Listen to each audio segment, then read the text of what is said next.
Good morning, everyone. My name is Ibrahim Hassan, and I'm going to present my work today on the conservation of cultural heritage against dynamic loss. Let me share the uh, presentation first.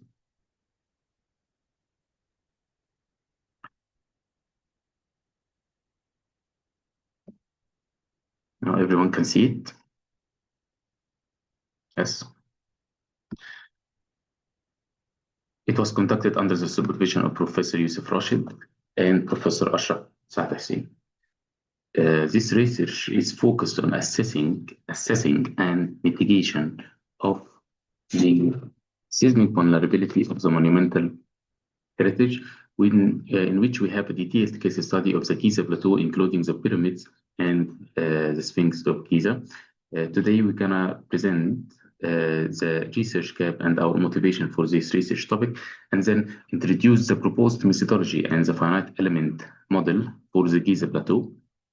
After that, I will discuss the seismic input and how we localized different or multiple earthquakes to the region we are working or examining. We also tested the linear and nonlinear dynamic analysis, and we will talk about the comparison between the results. At the end, at the post-processing, I'm going to talk about the vulnerability maps and the probability of cracking, as well as the mitigation strategy. And we propose a viscoelastic material in order to decrease or mitigate the effect of the dynamic loads or the seismic loads.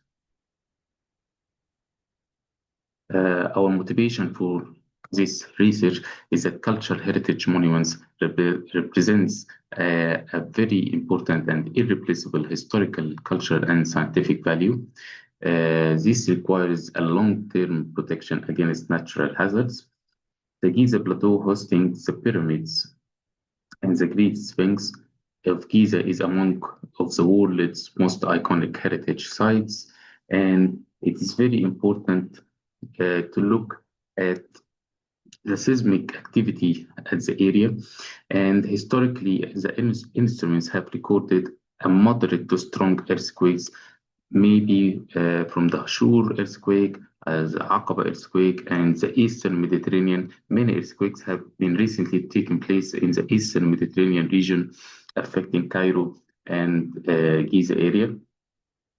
Even moderate seismic earthquakes can introduce tensile stresses, and these tensile stresses will be responsible for the cracking initiation or cracking propagation for existing cracks. Therefore, it is very critical.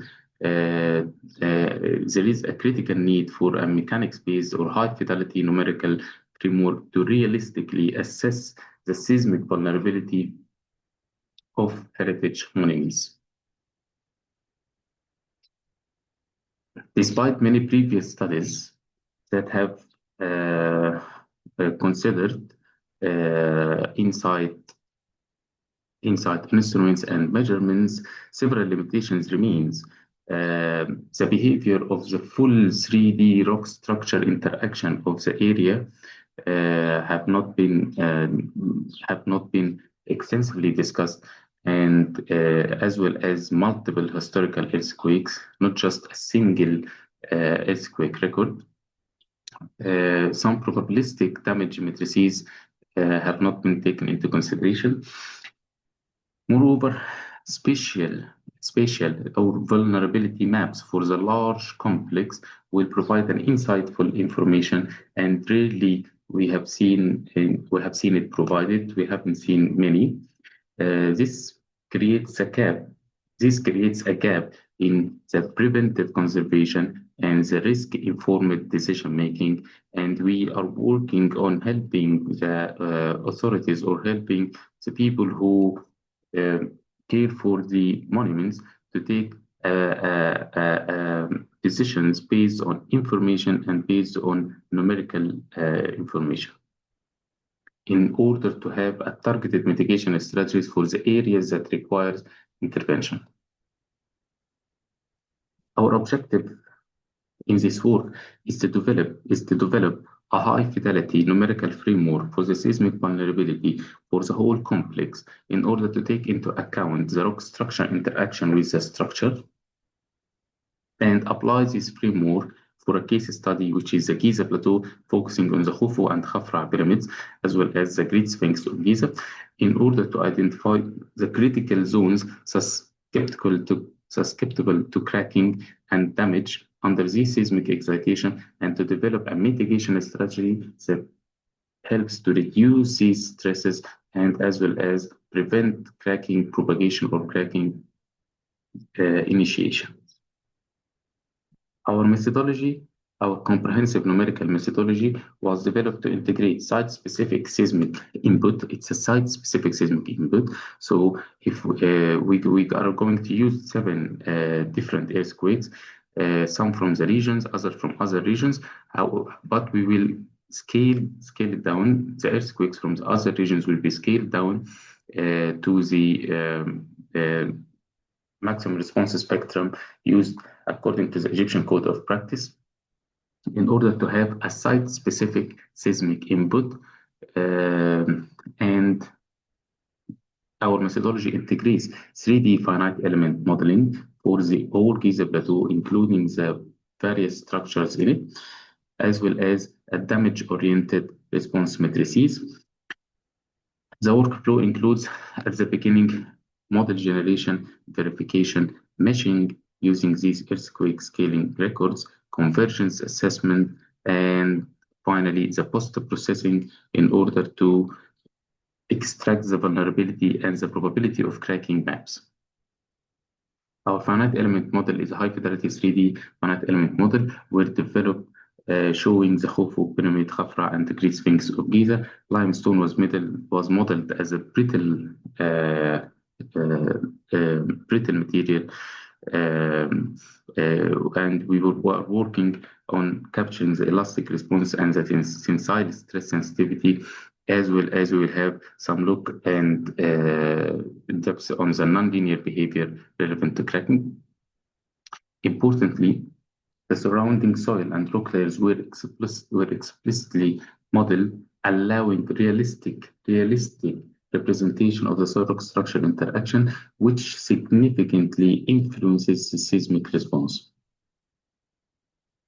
A set of historically significant earthquake records relevant to Egypt and the Eastern Mediterranean was selected. Ground motions were scaled to represent the regional seismic hazard, applied at the base of the 3D soil domain, and time history analysis took place using linear elastic formulation, using these different records. And as you can see here, the Dahshur earthquake records from the Qattamiya station is shown here in the screen.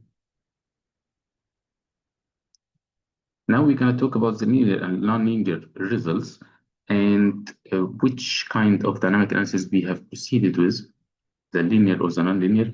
In fact, given the study's primary objective is to evaluate the vulnerability and the crack initiation, which effectively captured within the elastic range, both analysis produced similar displacement time histories, as you seen at the low part here.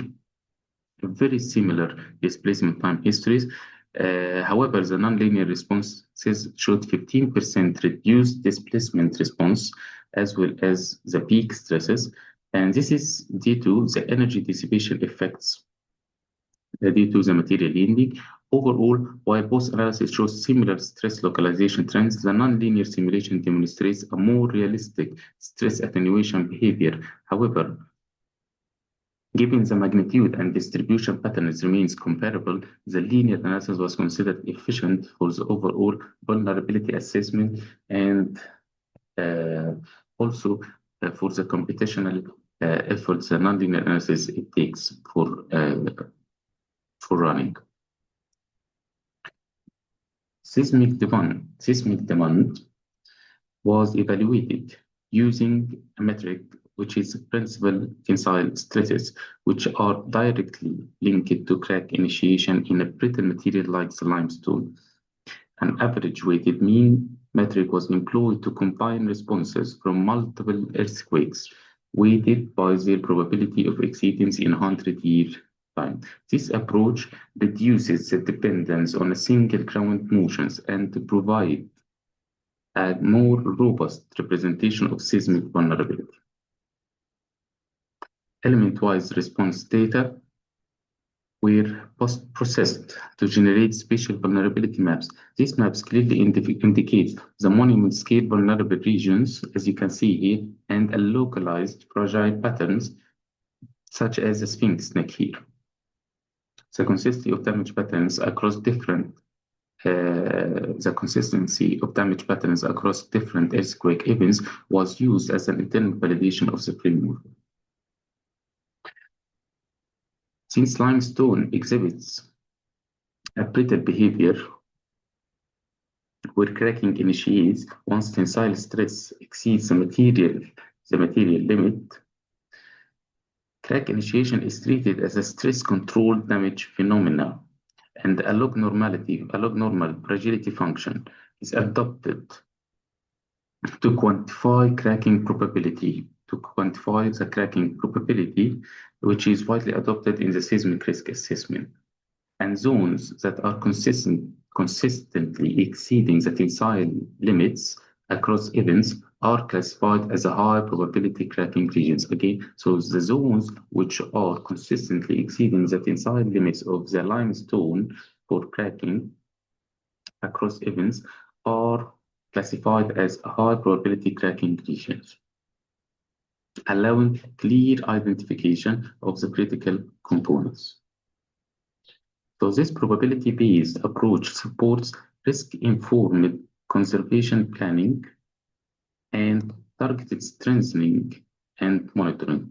Also, it provides a practical alternative to the explicit fracture modeling, which is very extensive and data-intensive damage calibration, as well as this methodology is suitable for heritage structures where experimental data are limited and authorities' permissions are very difficult to attain, and non-invasive assessment is required.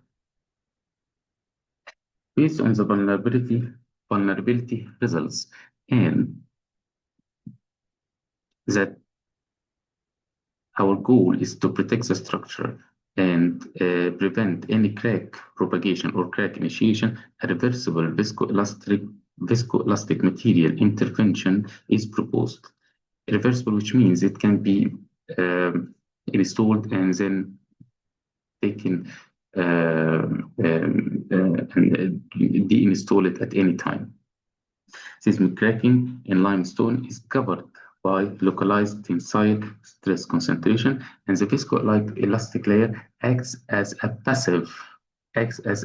dissipative seismic energy system and a passive mitigation system, and in which it reduces the stresses and reduces the peak tensile stresses in critical zones identified by the fragility maps we have previously mentioned.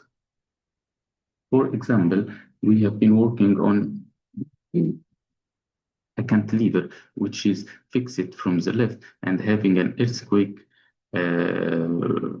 load defined here, and we have a crack at the middle, or we have a crack at the midsection of the cantilever. We can find that the viscoelastic behavior is modeled, and the load is defined and the load is defined as the boundary condition, as the right boundary condition here. And we are going to use the viscoelastic material or viscoelastic layer at the top here in order to decrease or reduce the maximum principal stresses at the crack tip right here. The viscoelastic behavior is modeled using linear viscoelastic Prony series. The material is locally assigned near the crack tip, but at this area here, and under dynamic loading, the viscoelastic layer exhibits a time-dependent deformation, and as a result, decreasing the stresses at the bottom here.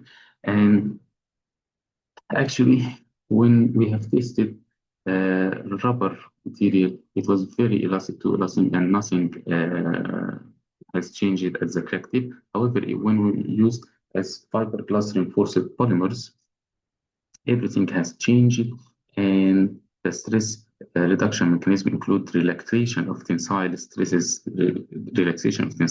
peaks, and delay in the crack propagation. These dynamic loads under the dynamic loads, the viscoelastic material exhibits a time-dependent deformation. And as you can see at the image below, that the viscoelastic layer up there has a very high stresses while reducing the stresses at the crack tip. Here are the results for the harmonic loads, which shows the maximum principal stresses at the crack tip without the viscoelastic layer at around 7 megapascal, and with the viscoelastic layer at around 3.5 megapascal. And while changing the thickness of the viscoelastic layer, the results have changed. So the reduction in the maximum principal stresses at the crack tip ranged from 18% up to 51% with respect to the thickness of the viscoelastic layer.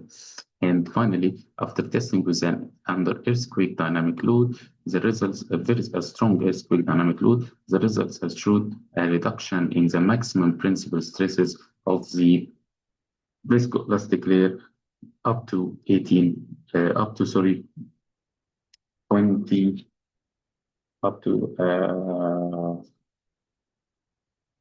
28% reduction in the maximum principal stresses. And in order to optimize the viscoelastic parameters, which thickness and the contact area, and these parameters and the linkage between the viscoelastic properties to the stress reduction performance, a neural network, a deep neural network, is suggested for the optimization of the viscoelastic parameters. The artificial neural network allows efficient exploration of the parameter space, linking the viscoelastic properties to the stress reduction performance and supporting optimal design under limited experimental data. Finally, the study has limitations. Crack behavior is represented through stress-based indicators rather than explicit crack initiation and propagation modeling. Also, in the future work, we will extend the framework to a fully nonlinear dynamic analysis, and the viscoelastic mitigation strategy is evaluated numerically. However, in the future, we might have a full-scale experimental and field validation. Thank you for your time. And if you have any question, we can have time for the question. Thanks very much.